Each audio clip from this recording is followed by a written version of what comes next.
राज्य में चुनाव होते हैं वहां चुनाव प्रबंधन कमेटी की एक घोषणा करती है, उसको कैंपेन कमेटी बोला जाता है।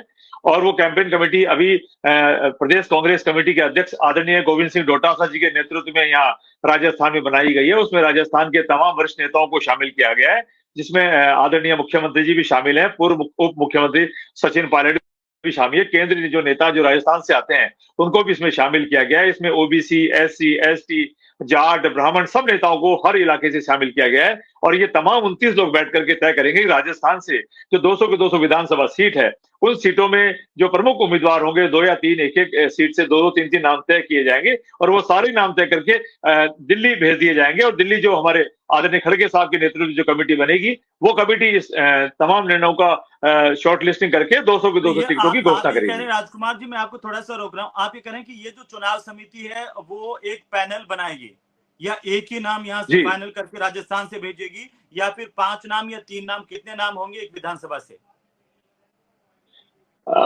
मोस्टली तो 1 या 2 नाम डिसाइड किए जाते हैं। कुछ सीटों पर सिंगल नाम भी होगा, कुछ सीटों पे 2 नाम भी होते हैं। और जो जहां ज्यादा कंट्रोवर्सी है, जहां कंफ्यूजन जाता हो, तो कई बार 3 नाम भी हो जाते हैं। मोस्टली अगर 200 सीटें राजस्थान में है तो मेरा मानना है कि लगभग बहुत सीटों पर आपसी तालमेल बिठा करके यहां से सारा होमवर्क कर लिया जाएगा। मोटा मोटी होमवर्क राजस्थान में बैठ करके ये 29 लोग तय करेंगे और फिर जहां कहीं कोई कंफ्यूजन की बात होगी वहां दिल्ली आलाकमान को भेज दिया जाएगा और इसकी अंतिम सूची दिल्ली आलाकमान जारी करेगा। कि ये जो समिति है वही नाम फाइनल करेगी या ये सुझाव देगी? नाम फाइनल करने का जो अंतिम अधिकार है वो तो ऑल इंडिया कांग्रेस कमेटी के अध्यक्ष आदरणीय खड़गे साहब को होता है। यह कमेटी अपने सुझाव बना करके, लिस्ट बना करके भेजेगी कि हमारे हिसाब से फलाना विधानसभा क्षेत्र में प्रमुख आदमी प्रमुख उम्मीदवार हो सकता है और उसके कारण ये हो सकते हैं कि वो फलाना जाति से आता है, फलाना उसने अच्छा काम किया है या फलाना फलाना पदों पर रहा हुआ है। तो जो यहाँ की जो 29 लोगों की जो कमेटी है, निश्चित तौर पर इनके सुझाव बहुत ज्यादा महत्वपूर्ण होंगे राजस्थान के परिप्रेक्ष्य को लेकर के। अभी अभी आप सुन रहे थे, जैमिनी साहब कह रहे थे कि वो चेहरे नहीं है जिनको लेकर के शिकायत की गई थी। पिछले दिनों आलाकमान के जो दूत आए थे उनको वापस बेरंग लौटा दिया था। महेश जोशी का नाम उन्होंने बताया, धर्मेंद्र राठौड़ का नाम बताया। क्या उनको इसलिए दूर रखा गया है कि आलाकमान ऐसा चाहते थे?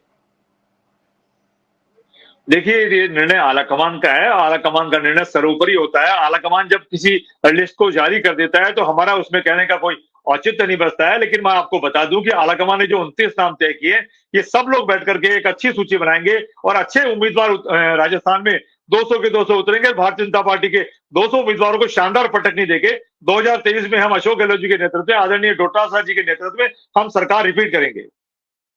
एक और सवाल जो ये आ रहा है राजकुमार जी, कि क्या ये एक तरह से भारतीय जनता पार्टी पर इस बार शुरू से ही बढ़त बनाने की कोशिश, एक रणनीति कांग्रेस पार्टी की है, जिसके तहत ये चुनाव समिति का ऐलान कर दिया गया है? ये जो समिति है वही तमाम चीजें देखेंगी। चाहे क्या यही समिति जिसके पास ना सिर्फ कैंडिडेट्स के सिलेक्शन का राइट होगा बल्कि चुनाव प्रचार किस तरीके से होगा, ये आखिरी समिति होगी जो देखेगी तमाम चीजों को सब बना करके, कोऑर्डिनेशन बना करके? और जो सवाल हमारे दर्शक पूछ रहे हैं कि जो आपने ये समिति गठित की है, तो क्या बीजेपी पर बढ़त बनाने की दिशा में भी ये काम माना जाए? देखिए हेमंत जी, राजस्थान में कांग्रेस की सरकार को पौने 5 साल हो गए। राजस्थान में अशोक गहलोत जी के नेतृत्व में राजस्थान की सरकार पौने 5 साल से राजस्थान के हित में शानदार काम करती आ रही है।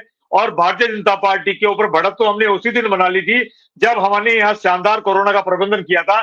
भारतीय जनता पार्टी के नेताओं ने राजस्थान की सरकार गिराने का काम किया था, लेकिन कांग्रेस के तमाम विधायकों ने कांग्रेस पार्टी में भरोसा किया और हमारी सरकार बनी रही। तो हमने बढ़त तो उसी दिन बना ली थी और हम राजस्थान में 2023 में पहले से बेहतर तरीके से भारतीय जनता पार्टी को हम शिकस्त देंगे। इस बात का राजस्थान के तमाम विधायकों का अपना मन बना हुआ है। और हेमंत जी, एक बात और बता दूं मैं, राजस्थान की जनता भी इस बार राजस्थान की सरकार से बहुत खुश है और राजस्थान की जनता बहुत प्रफुल्लित है। राजस्थान की पूरी जनता ये चाहती है राजस्थान में इस बार कांग्रेस पार्टी दोबारा सत्ता में आसीन हो और ये जो रिवाज है, ये रिवाज बदलेगा, राज नहीं बदलेगा। इस बार राजस्थान की जनता ने अपना मन बना लिया है। जी, लेकिन राजकुमार जी, जो सचिन पायलट को जिम्मेदारी की बात हो रही थी, ये कहा जा रहा था कि सचिन पायलट को बड़ी जिम्मेदारी दी जा सकती है। क्या ये एक बड़ी जिम्मेदारी है सचिन पायलट के कंधों पर? इसे आप किस तरीके से देख रहे हैं कांग्रेस पार्टी के भीतर? और इससे अब तमाम लोग एकजुट होकर के चुनाव में जुट जाएंगे, उनका ध्येय सिर्फ यही होगा कि चुनाव जीतना कैसे है, सरकार रिपीट कैसे करनी है? बिल्कुल हेमंत जी, आदरणीय सचिन पायलट जी, आदरणीय अशोक गहलोत जी, गोविंद डोटासरा जी, तमाम राजस्थान के मंडल अध्यक्ष, ब्लॉक अध्यक्ष, जिला अध्यक्ष, तमाम छोटे बड़े कार्यकर्ता मिलकर के इस बार हम चुनाव लड़ेंगे और कांग्रेस पार्टी को वापस हम रिपीट करेंगे और राजस्थान की बेहतर सेवा 2023 के बाद फिर करेंगे। लेकिन राजकुमार जी, कई मंत्रियों को इसमें शामिल किया गया है। ऐसे में उनके सामने तो ये चुनौती होगी कि वे अपने क्षेत्र में भी देखें और जो है पूरे राजस्थान का काम भी देखें। कैसे समन्वय बिठाया जाएगा, क्या सोचा है इस बारे में आपने? हमारे राजस्थान का जो मंत्रिमंडल है बहुत ज्यादा सक्षम है, बहुत ज्यादा समझदार और मजबूत नेता है। राजस्थान के मंत्रिमंडल में तमाम मंत्रियों को जिनको कमेटियों में शामिल किया गया है, वो अपना क्षेत्र भी संभालेंगे, अपना विधानसभा क्षेत्र भी संभालेंगे, अपने विभाग का सारा काम भी संभालेंगे और कांग्रेस पार्टी ने, आलाकमान ने जो उन पे भरोसा व्यक्त किया है, उसको भी वो बखूबी से निभाएंगे। इस बात का मुझे पूरा भरोसा है। जमीनी